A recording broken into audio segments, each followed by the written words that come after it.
I don't like what I see happening to America. The infrastructure of our country is a laughingstock all over the world. Our airports, our bridges, our roadways, it's falling apart. It's a terrible thing to see. Our politicians are all talk, no action. Millions of people are flowing across our southern border. We've got to build a real wall. With all of this, our country has tremendous potential. Let's make America great again.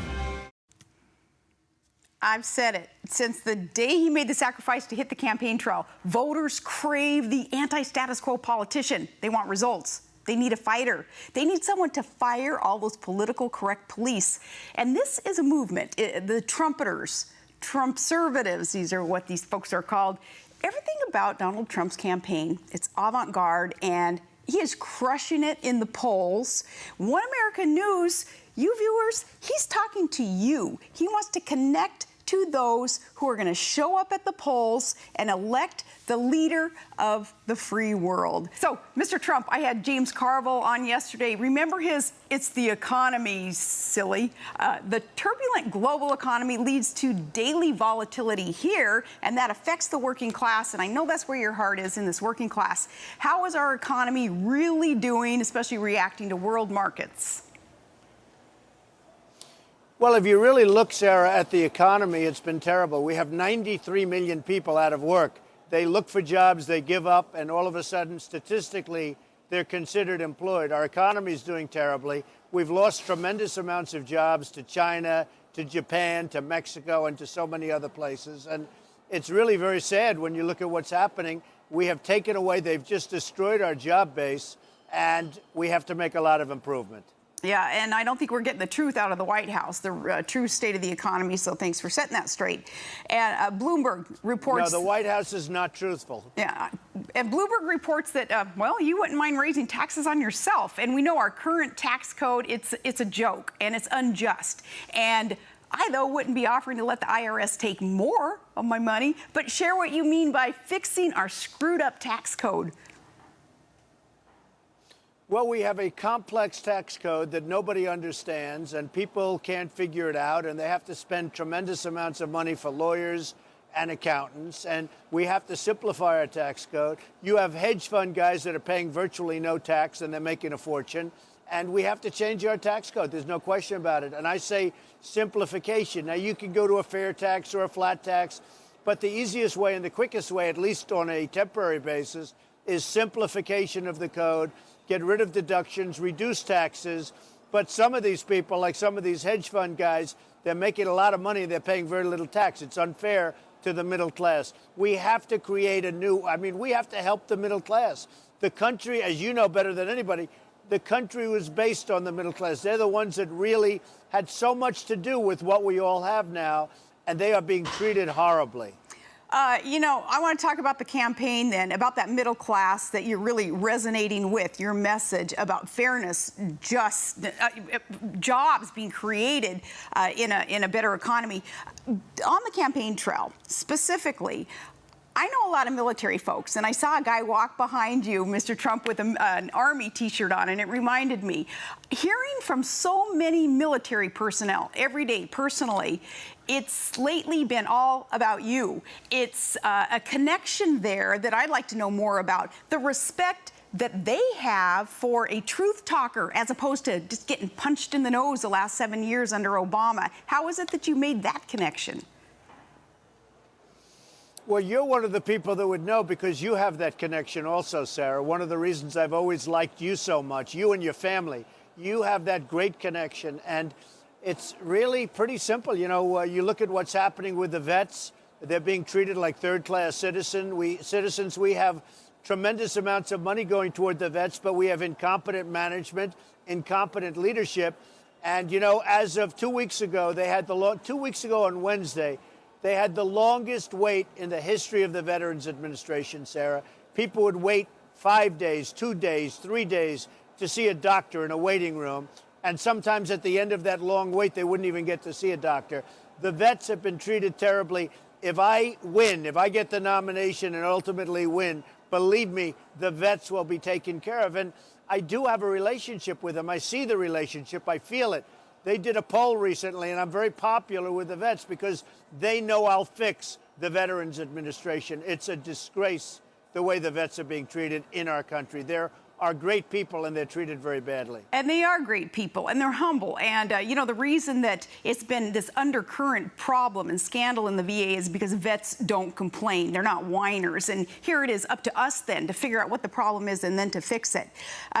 More about the campaign trail. You're seeing some idiots in the press, and they're misrepresenting your exchange, like the other day with the political activist, the father of the Clinton staffer, Univision's Jorge Ramos, and you schooled that radical activist. And it was the right thing to do, because I don't think he's going to pull that again. Where'd you get your guts for that kind of necessary confrontation?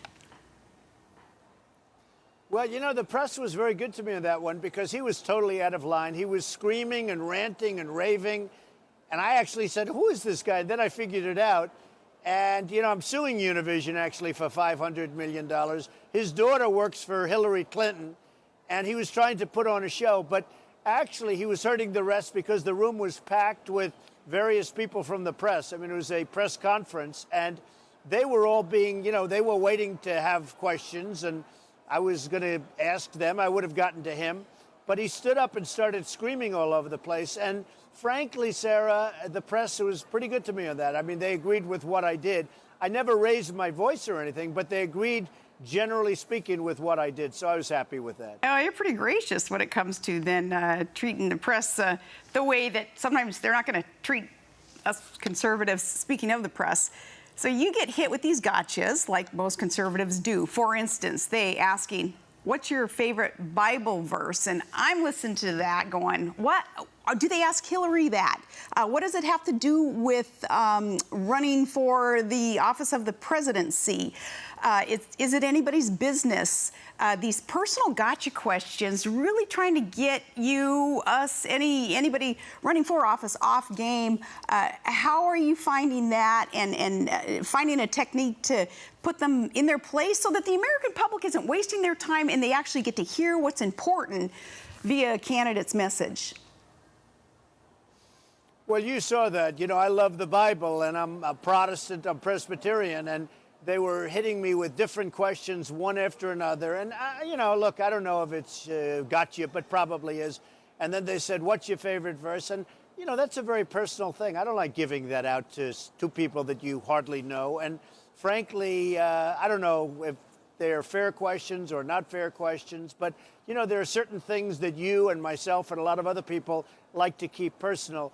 But I love the Bible. It actually started where somebody held up the book, The Art of the Deal. I said, that's my second favorite book. But my first favorite book by far is the Bible.